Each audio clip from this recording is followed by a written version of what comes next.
reality where any of us raise a kid who doesn't have a trauma or isn't having a limiting belief or pain and discomfort and challenges. That's part of life and it's going to happen. The most important thing for me is that she knows that I'm a safe place for her to process and move through those challenges. For the first 6 months, I was like, I used a tone and she heard me scream at someone and that's going to scar her for the rest of her life. It's okay, pump the brakes. What's more important is her seeing me as a human, her seeing me process things in a healthy way and showing her what it's like to move through these things. Because at the end of the day, I'm teaching her how to be a human in this world.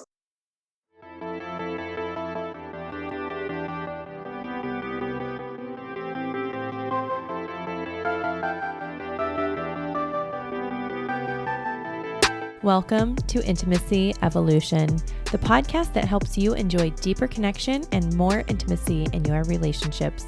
I'm Brianna Carey, relationship and intimacy coach, and together with my husband Mark, a licensed professional counselor, we're here to help couples create the relationships they crave.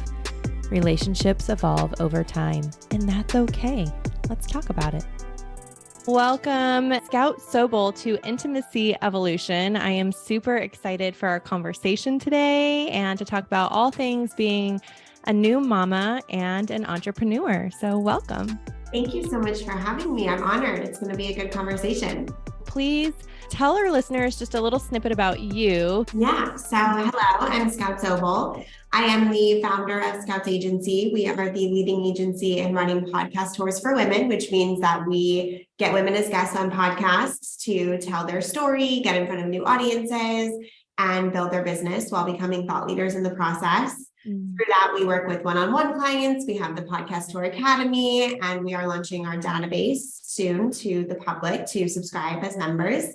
And on top of being an entrepreneur, I'm also a podcast host of Okay Sis Podcast with my sister, which has got me into the podcast industry in the beginning. We've been doing this for almost 5 years. I'm the author of the bestselling book, The Emotional Entrepreneur, which is the emotional guidebook to entrepreneurship. And now I am a new mother to a 6-month-old baby girl. So that's me. I love it. I first heard you on the Simply Be podcast with Jessica Zweig, and you were sharing your journey. I think you were on tour for your emotional entrepreneur book. You had at least mentioned it, but you had mentioned that your journey with bipolar disorder and what you had to go through because the medications you were on, they said were not conducive to you conceiving. Yes. Do you mind touching on that just a little bit? Yes. So I had a pretty intense journey with mental health. I had my first depressive episode at the age of 14 and was formally diagnosed with bipolar disorder type 2 at the age of 20, which now was almost 12 years ago. And I went through a very long healing journey, including a plethora of medications. I suffered from every sort of symptom, from depression to anxiety to catatonia, psychosis, paranoia, suicidal ideation. And it really wasn't until I turned about 28 that I really started feeling comfortable and safe in my emotions, and that I felt as if I could trust myself with managing this illness. And once I really felt safe and really took radical responsibility and ownership over my healing, my husband and I felt that I was strong enough to start to think about having a family. And I was on a medication at the time when we decided to start the conception journey. And it was the only medication that had ever worked for me. I'd been on medication for 10 years. Most of them were not working. They fucked me up even more. I did not have an easy trial and error journey with medication, but I finally found the one that really supported me in a really beautiful way. Unfortunately, that medication was newer to the market. And so there weren't enough case studies for me, in my opinion, that proved that it was safe during pregnancy and for the baby during pregnancy, just because it was so new. They hadn't done those clinical trials and studies yet. So with that information, I made the decision to go off the medication to conceive. Originally, I was going to go the surrogate route because my doctors and therapists didn't think that I would be able to handle going off medication and dealing with the highs and lows that pregnancy comes with. But I also made the decision to trust myself and my power. So I went off my medication and started my conception journey. Thank you for sharing that. What were some things that came up for you as you navigated your mental health with your pregnancy? Was there anything, or had you developed a pretty solid routine that you knew when things were coming through? It took me a year and a half to get pregnant, which I think is such a blessing because I had that year and a half to be off medication and showing myself and the world that I could be successful off my medicine. And so I was scaling Scout's agency in those year and a half. I launched my book in that year and a half. And so I think that since I had that year and a half, which I've actually never really realized until right now, you always realize in hindsight why things take a while or why things, you know what I'm saying? You realize what the reason is. And that year and a half not only allowed me to set up and scale my business to support me as a new mom, but it also showed me that I could do this without the medication, that I could be wildly successful and stable within my own life. So when pregnancy came, it was such an emotional, I want to say slap in the face, but I guess that's not the right terminology. I was shocked. I had a really difficult pregnancy.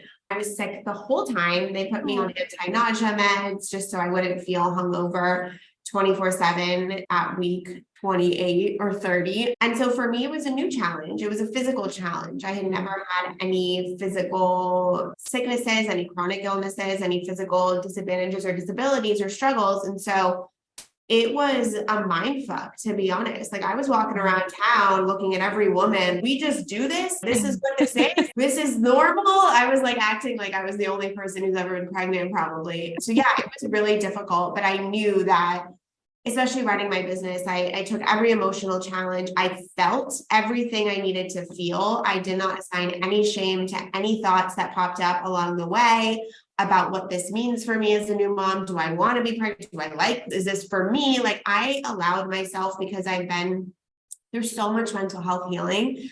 I allowed myself the space to really emotionally deal with the changes, grieving my old past self. I was used to running at like 150%. And all of a sudden last year I was running my business at 30% capacity. And that was a major identity shift for me. So yeah, I believe my mental health tools really got me through that. And my mental health tools have gone me through the early stages of motherhood for sure. I just love that you shared that you did not assign shame to anything that was coming through, because I feel like that is a thing that women in general deal with. And then again, being a pregnant or new mom, we constantly guilt and shame ourselves for not being able to keep up with whatever society says.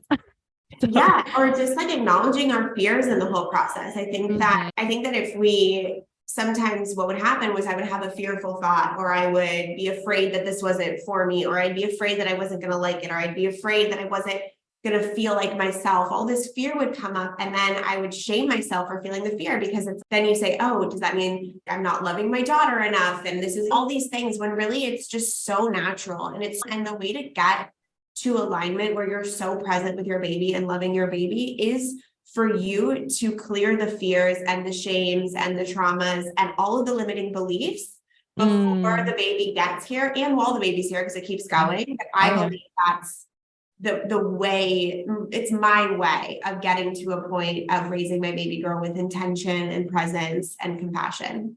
Yeah. I wish I would have been more aware when I had my kiddos. I keep telling my husband now, I'm like, we could try for just one more, because I feel like I'm so much more that's not going to happen. He has a vasectomy, but honestly, it's reversible. It's kind of a blessing and a curse. I'm going to be honest with you, because I am so aware of that a baby's subconscious is made between year 0 and year 7. And I am, as someone who's so into the personal development and so into the mental health world, I realized in the first 6 months of having her that like, it was too much. I had to release perfectionism, because there's no reality where any of us raise a kid who doesn't have a trauma or isn't having a limiting belief, or like pain and discomfort and challenges. Like that's part of life, and it's going to happen. And I always remind myself, like, she chose me and her dad for this lifetime. And so whatever lessons she's about to learn, she's meant to learn.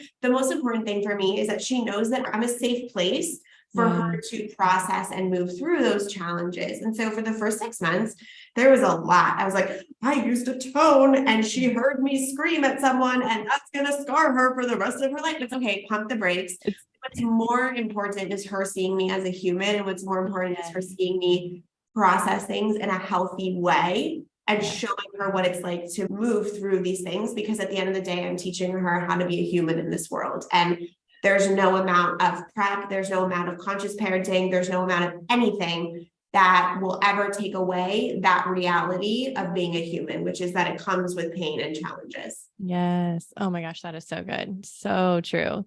You had mentioned that you did have some tools that you use. Can you share a few of those that you use to either just set yourself up for the day, or when you notice maybe you're having a tougher, challenging time? What are some things you use? Yeah. So in the newborn phase, it was my mindset. Like I was monitoring those thoughts all day long. As someone who obviously everyone was afraid that I was going to get postpartum depression, I knew that I had to be incredibly diligent in those first couple months. So I created a plan. My husband and I had code words that we had to use. We were able to tap out if we needed a mental health moment. Stuff like that. I made a very big point to utilize at least one, if not all three of my main tools every single day, which is actually, there's just two main tools, journaling and meditating. That was like, I had to get at least one of them in. It didn't have to be 20 minutes. It could be 5 minutes, 10 minutes, but every single day in the newborn phase, I was like, starting when she was a week old, I pretty much got one of those tools in every day. Every now and then there was a couple of days where it didn't happen, but I was very, very adamant about that. When she was sleeping, because all they do is sleep in the first 2 months, what was I going to do that was going to nourish myself? Did I need a nap, etc.? So I was really intense about sleeping. I have basically gotten this whole time, even when she woke up every couple hours, I've basically gotten in the early stages, at least 7 hours of sleep, because I would take naps. I would go to bed at 7 o'clock. That was a priority for me. And I wasn't going to allow that to tip over, even if it meant like 4 hours here, 2 hours here, 3 hours here, etc. Yeah. And it really came down to mindset. I monitored those thoughts like you could never believe. It was like, it was a ninja video game going on upstairs for me. So for example, it's 2 a.m. She wakes up and I am exhausted. And the last thing I want to do is get out of bed. I feel like a magnet. We've all been there. The alarm goes off. We're begging it to stop. I sat there and I would notice myself feeling this resentment, this please go back to bed. Please just go back to bed. Like I need sleep. And in those moments, whenever that would come up, I would stop myself and I would say, reframe this. My baby is 4 weeks old. She will never need me in this way again. She doesn't need me in that way right now. So it's emotional for me. She will never be in this way again. This is temporary. And the truth of this situation is that she will go back to sleep. She will. Yeah. And when she goes back to sleep, I will go back to sleep. But for now, I have the honor to be awake with her in a time where no one else is. And I get to feed her and rock her back to bed and be a mom of a newborn. And it's just that reframe. And then I get out of bed and I take care of her at 2 a.m. If I continue to be in that, oh, please just go to bed. This is so hard. I don't want to do this. Yeah. That compounds and that eats at you and that changes the next moment and the next hour and the next hour. So it was radical acceptance of the phase that I was in, the season I was in. It was not a commitment, a connection to the fact that it's not forever. In those moments, you think I'm never going to sleep again, right? It's not true. Like in 45 minutes, in an hour, in 2 hours, in 3 hours, she'll go back to bed and you'll go back to bed. And so every challenging moment, any time I felt a bit of, I don't want to do this, please stop. I need whatever it was, I would take a minute and I would completely reframe, right? And then I would do like little things. Like if I had to feed her, I would spend an extra minute, even if she was crying, I would spend an extra minute setting me up with the things that I had. So I felt good and I had my stuff and I had my book or I had my this, you know what I'm saying? To make it everything more intentional and enjoyable. So I really put myself first through those moments. That is so good. Thank you for sharing that, because I think, again, I hear a lot of stories and I'm thinking back to our two kiddos and moments where you're just like dreading it. You're Yeah. exhausted. And then you also go through this is just me. I'm the only one going through this, because we don't talk about it as much. And I know now, like in today's society, I see it on Instagram a lot. Moms are starting to share these struggles, so women aren't feeling so alone. But I love that you shared tactical tips that women can apply. It's okay. Yeah, everybody's struggling, but what do I do? Because I don't want to feel like this. And so that's very tangible, applicable tips, Yeah. which is great. Yeah. It saved me through the whole process and made me fall in love with it because I was able Mhm. a more loving perspective in the challenging moments. Yeah. And actually, because they change so much so quickly in that first year, those Yeah. first few months, even. It's crazy. I was looking at her now as a 6 month and I'm like, you're closer to a toddler than a newborn. Yeah. Yeah. Oh, our daughter turns 4 next Friday, and I don't even know how that is possible, because I still just see her as my tiny baby. Yeah. Yeah. What were some things that came up like during labor, delivery, and like in the first few weeks after? Anything that like surprised you that you weren't prepared for, or how did you guys navigate that? So I really wanted a vaginal birth so badly. I didn't have an opinion about the epidural because I had never done it before. So I was like, how can I make a decision if I don't know what it feels like? So Yeah. I was going to start with no epidural and then make the decision in the moment. I was really clear on that. And I really wanted a vaginal birth really badly. I wanted to feel the whole thing. I wanted it to be this initiation and the spiritual experience, as Mhm. painful and terrible as I've heard it to be. She was like really breech. And so once we found out she was breech, everyone was like, flip the baby, here's what you're going to do. And you're going to do this exercise every single day for 45 minutes. And then you're going to get acupuncture twice a week. And then we're going to manually do the, and I'm someone who acts immediately when I know what's right for me. I'm very connected to my intuition. If I don't act, if there's any point of resistance, it's because it's not meant for me. And so I wasn't doing it. Like I was not doing my little downward inversions every day. I was supposed to do this moxa thing. I was like dreading it. And this woman I hired as a birth, she's a doula. She was going to be a doula in the room. She was helping me with like birth classes. Yeah. She was like, do this. And I was like, I'm not doing it. I don't know why. My body is just not doing it. And so I sat in meditations and I was really trying to figure out why I wasn't doing everything I could. And then I felt bad. I was like, am I not doing everything I can to flip her?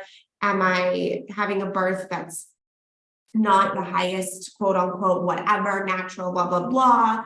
And I felt a lot of shame and I felt a lot of pull from it, but I just had this inner download and speaking, like God really was saying, she's meant to be a C-section baby. Like I would have these meditations and I would just see her being lifted over the little curtain they do. And I just knew, and I felt like doing anything else was invasive and controlling. And I had been in control my whole life. I'm an entrepreneur, so I'm in control. It really was my first lesson in surrendering and not being in control anymore. And so I stopped everything. I was like, I'm not flipping her. If she flips, if she doesn't. And I actually just have seen through my meditations that she, before she came to me, made a contract to be born via C-section. Why? I don't know. I'll figure it out later. So I grieved the vaginal birth experience. I had it planned. I knew what day it was. There were so many magical things about it. First of all, it was the best day of my life. I was so calm. I had no anxiety. I was so blissful. And everyone kept saying a C-section is major surgery. It's major surgery. And I was like, everyone does it. So how major could it be?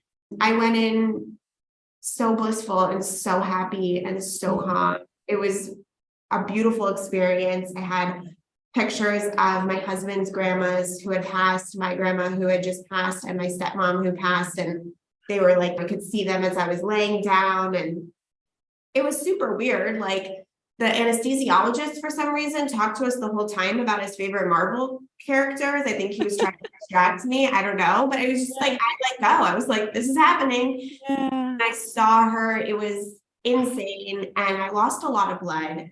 So my husband was very scared and I was not. And they brought me back and I was like, you did such a good job and you did so good. And I'm so grateful, guys. Amazing job. This was like amazing. You should do it again. This was so great. I was like so blissful. And they're like, ma'am, you lost a lot of blood. We need to monitor you. And I was like, I know you're telling me that, but like intuitively, I feel totally fine. So anyways, it was a beautiful day. It was the best day. I had no trauma whatsoever. And then the next day hit and I couldn't stand up from my C-section. And I was like, what the fuck did you do to my body? And the realities of the surgery.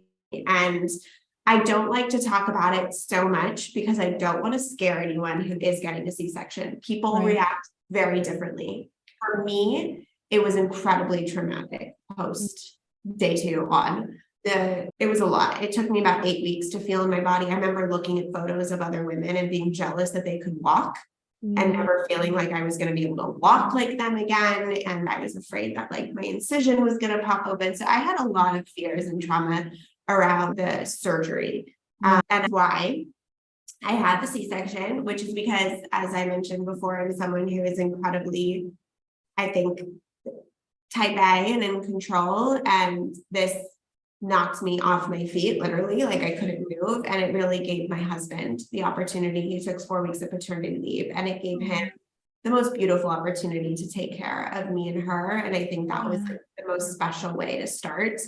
God had to literally cut me open and put me down to tell me to calm down and surrender control and get taken care of. But yeah, it ended up being the best thing. Yeah. And if that is not like the most, like, you talked about being initiated into motherhood, like you had to learn the ultimate, like to surrender. That is motherhood. You have to learn to surrender because these little ones, they are their own person and they will show you about it. They'll tell you about it.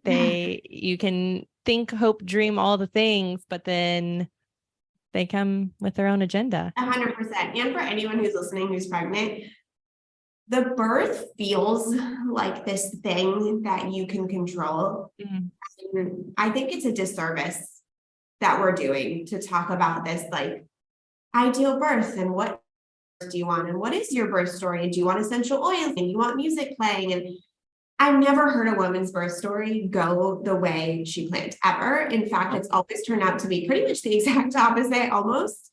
And sure, it's good to be conscious and intentional and understand your options. This idea of a birth plan, I think, gets us really tripped up. And then it gets us we have to almost grieve this plan that didn't go to plan as if we were in control in the first place over this. Yeah. Thank you for mentioning that. I think what it would be really nice if we started focusing on the connection the mother has to self, because then, like you said, you were very aware that, okay, I would love to have a vaginal birth, but she's meant to be a C-section. Like this is all happening for a reason. So then that way you can mentally prepare for that aspect of it. And then taking away the ideal birth plan and just being more in tune to your thoughts, your movements, your energy that you are bringing into it could set a totally different course for women.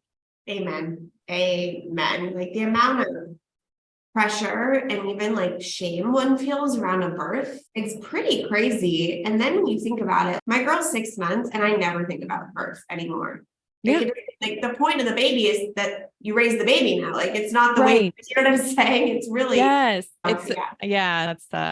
their way to trick you back into having another baby. You forget about it. You forget about the pain and the experience. And then you're like, oh yeah, this was painful. Okay. And it's not to say don't be informed and don't do your research. There's a lot of things that I made decisions on in the hospital and stuff like that because I did my own research. It's just more, it's okay if it's not what you think it's going to be. Yeah. You've mentioned this a couple of times now about grieving a part of yourself or grieving an identity. I've mentioned this before in past episodes, but I would love if you could just share a little bit more on that of like grieving how you used to move as an entrepreneur that wasn't pregnant and moving through grieving your birth plan that you had. And what does that look like for you? I think this was actually the biggest challenge for me in becoming a mom. I felt it every step of the way. I felt it in my first trimester because I was sick the whole time and continuing on. It was a struggle. Like it's been a fight and I didn't go down easily. Like I was resistant to the facts for a long time that this was going to change me so significantly. And I remember posting on Instagram being like, any moms out there that can help me with the fact that I just want to work, but I can't right now. And they would all say, don't worry, take your time. This is, you're building a baby. And I'm like, if one more person tells me I'm fucking building a human, like I get it. One thing I heard a lot over the course of my 15 years as a sexual health educator, and I spoke to thousands of women. The common thing that I would hear from them is how they don't even care to have sex anymore. It wasn't even on their mind. They know that they need to, air quotes, need to connect with their partner, but the want, the desire, the urge isn't there anymore. And I would look into their face and I would see the confusion, but oftentimes it was almost a look of, am I broken? It would just break my heart because I know that they had been experiencing this or feeling this for a very long time before they shared this with me. And I just want to share, ladies, you are not broken. It is something that is not talked about. And we don't realize just how much of all of our life experiences compound into whether or not we want to have sex or not. So I've created a space for women to come together, to connect, to learn, and to understand what is causing this lack of desire. It's an 8-week program where we uncover what is blocking your desire to want to have sex. So if you are wanting to reconnect to yourself, to reclaim your desire, to explore the depths of your own pleasure, then I invite you to check out Wanting to Want, where I will support you and a small group of women in unearthing what is holding you back and how to overcome that and how to start living the life that you are craving. We begin September 13th. Make sure to check out the link in the show notes. Go to intimacyevolution.com to learn more and to claim your spot. I look forward to seeing you there. Like I know I'm building a human. For me, it was really about coming to terms with being okay with the fact that I didn't really want a part of me to change. Being okay with the fact that not working because I'm growing a baby or because I'm raising a baby doesn't feel good to me. I had to be okay with the fact that I am someone who did not want a lot to change, and then accepting the part that I can't control. Yeah, I'm an ambitious person. I'm a generator in human design. I love my work. This is not work to me. This is my life. I don't have such a distinction between personal life and work life because it is just a part of a bigger puzzle that is my purpose. And I think it's so interesting the way we talk about entrepreneurs versus artists, right? If an artist couldn't paint because of something, you would say, oh no, but she needs to paint. She should be painting. But if you say an entrepreneur needs to work, it can be perceived as toxic. When we talk about athletes, their overextension of themselves and their radical commitment is revered, but in entrepreneurship, it can be seen as hustle culture or toxic. And I had to come to terms with who I am. And who I am is someone who loves to build, is someone who loves business. I was afraid that would change when I had a baby, for sure. I was incredibly scared of what it would do to my ambition and to my career and to my business. And when I had her, I was still there. Like I was still there. I went back to work pretty quickly because I wanted to. Yeah.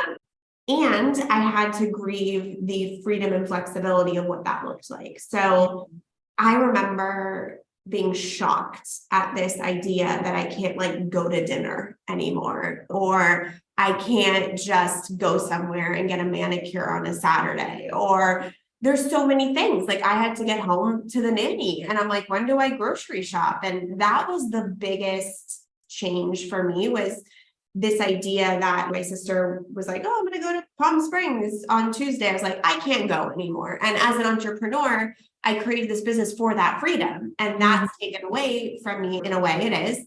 And so that's been the biggest logistical shift I've had to make for myself. So I allowed myself to grieve the part of me who could do anything at any point, at any part of the day.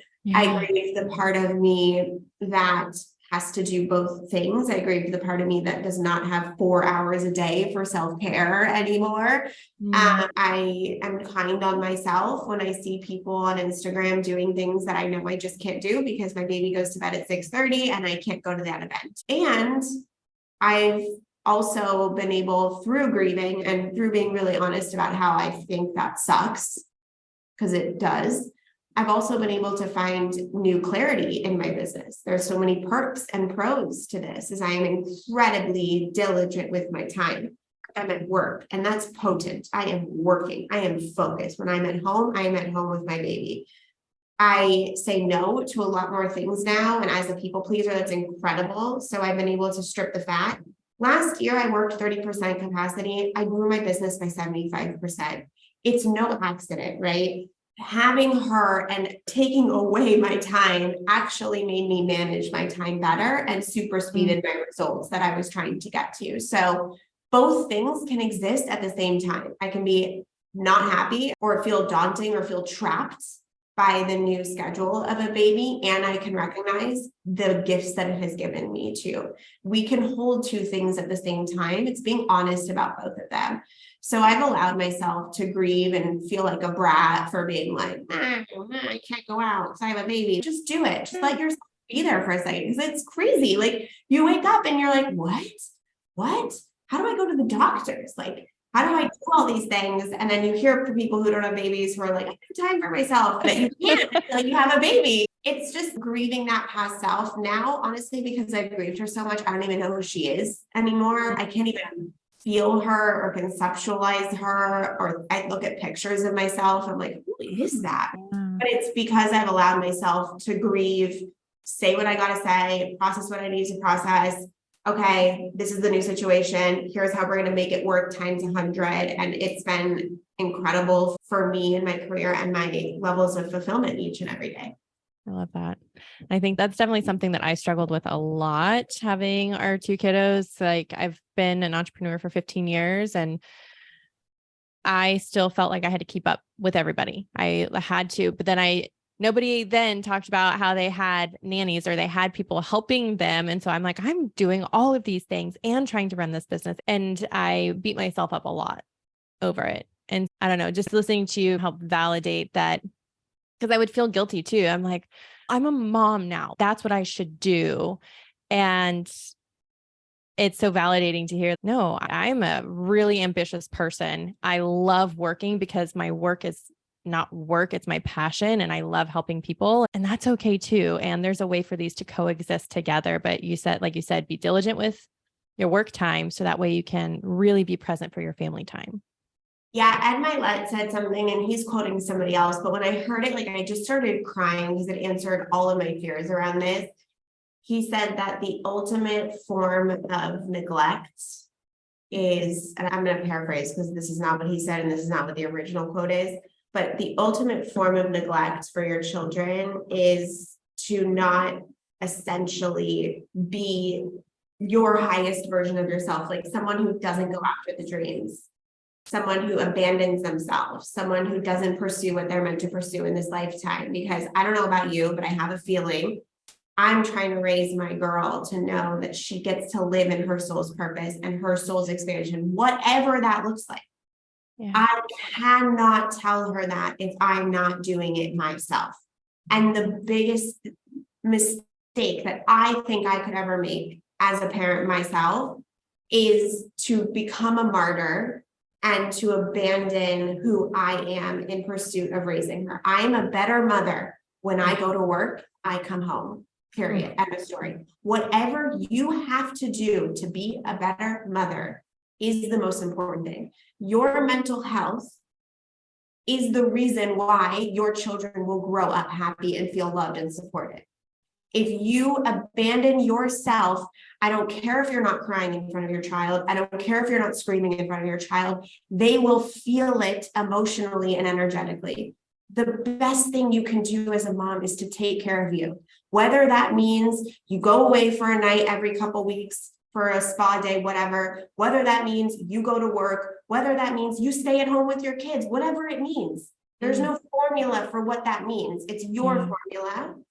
I just have felt the difference. I have felt the difference from when I'm abandoning myself and my mental health is shitty. And I do not want to be around my baby when I'm like that. It is not good. Yeah. I'm lit up and I've taken care of myself and I'm meeting my needs. Her and I are so connected and have such a good time.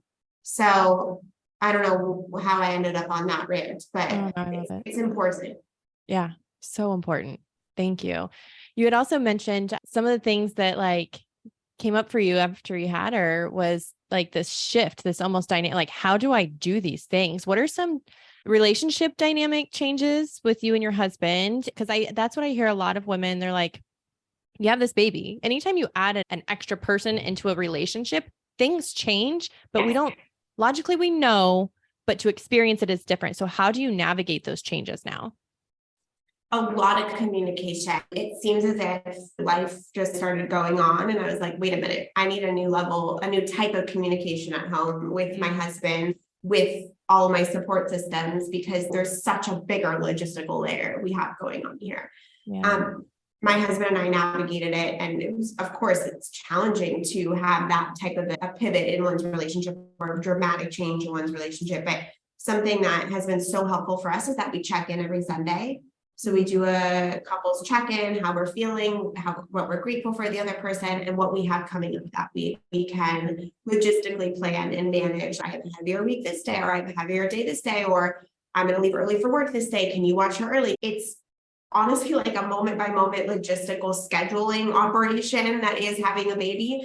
Yeah. So it's being overly communicative and to be gentle on yourself, because you're each going through separate transformations and then you're going through a transformation together. And so it is the only thing I can say that has been so amazing is overly communicating the small details that come with raising a baby. And that weekly check-in has been really great for us. Oh, that's so good. I love that you mentioned that. We talk about that a lot, is doing those weekly check-ins. It's super important just to stay on the same page with each other and for each person in the relationship to feel supported and heard. I joke that the only date a guy remembers is a 6-week appointment. What? Yeah, after. I don't know why that took me so long. Okay, yeah.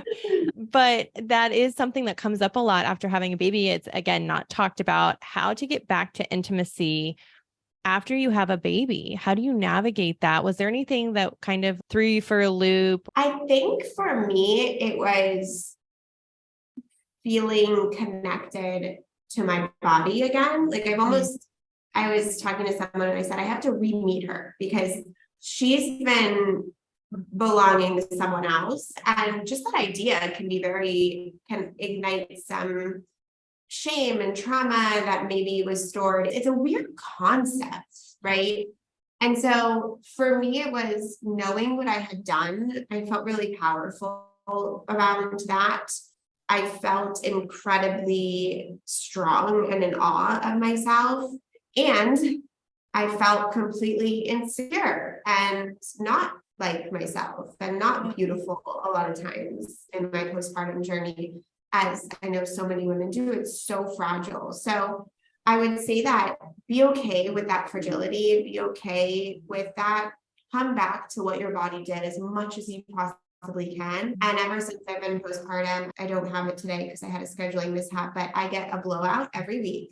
In the early stages, I know this might sound surface level, but it's like you do what you got to do. I got a blowout every week and I got my nails done every 2 weeks and I got my eyebrows done every 2 weeks, just so that I could feel as if there was a part of my physical appearance that I felt good about as my body was changing so dramatically and drastically. That allowed me to feel good as a wife and as a partner, right? But I would say give yourself that time. Like it takes time to get back into that. I felt so connected to my husband from the very beginning that she was born as a postpartum woman and as a pregnant woman. I did feel very connected to my husband, but it's also a completely different type of connection. And it's not a different type of connection. It's a different inner journey that you have with yourself during those moments. So be really graceful with yourself. It's a process. And if getting your hair done makes you feel sexier or buying new clothes, I was like, oh, I'm just going to wait until I fit back into my clothes. No, go buy things that make you feel good. And that's going to help you feel so much more back to your body. I think that when we talk about intimacy and relationships post baby, I think the most important work you could do is actually getting yourself back to feeling connected within. That's the work. That's the work first. Yes. Yeah. And it's ongoing. I'm only 6 months postpartum and I'm still in it and I'm still doing it. Still re-meeting. I stopped breastfeeding last week. I'm in a taking care of me mode. Yeah. That's amazing. Thank you for sharing that, because I think it is so easy, and I see it so much, that women start putting the focus on their partner and thinking they have to get back to duties, so to speak, rather than connecting to themselves first and then fostering that connection with their partner and seeing how that goes. And it's a journey. It's a challenge. It's not, you just had a baby 6 weeks later, you're good to go. It is. No one's good to go 6 weeks later. No one's good to go 6 weeks later. And I think that when you have a baby, and I don't know exactly how to say it, so let's see how this comes out. It highlighted to me the differences between the genders. It really did. The amount that women carry and you to bring a family member, to bring a daughter and a son into this world is fucking ginormous. It is not for the faint of heart. It is not some quick thing. And so all that we do, take your time. Yeah. Connect with you. That's the most important part. And know that when you and your partner, if you are talking like a heteronormative straight relationship, when you and your partner are good, also the family's good too. So it's also that balance, right? Like I always come back to, I'm Jewish and I don't study the Torah necessarily, but the Torah says that it's actually your partner that's the most important thing, and then your baby. And it's in the beginning, it feels biologically the other way. As a mom, you just gave birth, you're like, no, this little baby. But there's a reason why that is sage wisdom that goes back so many years that many cultures and religions believe in. Yeah. You and your partner are the most important thing, and then the children. Yep. 100%. We talk about that as well, because that's where we see a lot of couples that start to become disconnected, is when they start placing their children first above the relationship. And then they get to be empty nesters and they're like, wait, we're roommates. Who are you?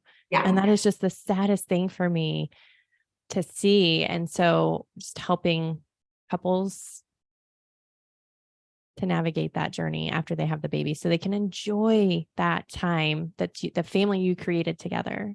Yeah. Thank you for sharing. Like the best thing ever that I always think, it's every time my husband does something so meaningful, I just snapshot it in my head and tell him how amazing it is. I remember I took Lily to LA for a couple of days, and when I came back, he picked her up, he said hi, and he said, oh my gosh, you're more beautiful than you were 4 days ago when you left. And I just watched him say this to our baby girl. And I was like, oh my God, like my husband and my daughter, he's so meant to be a dad. It's insane. Yeah. And it's just like when moments like that happen, take a moment and feel them and brag about them and tell them how beautiful that was, because those are the things that you guys connected in this thing together, because you're teammates in it too. So Yeah. Oh, I love that. That is so beautiful. Oh, this has been such an amazing conversation. Is there anything else that you would like to share or anything coming to mind for you?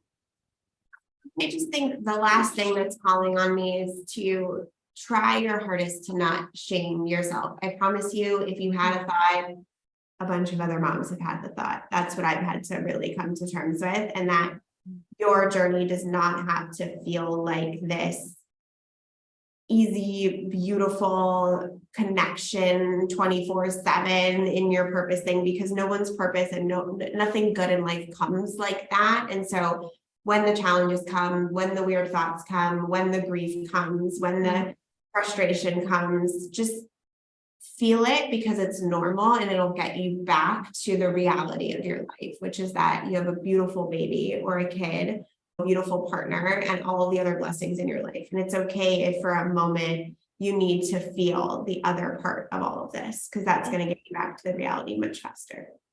Oh, thank you. That is a beautiful way to round this out.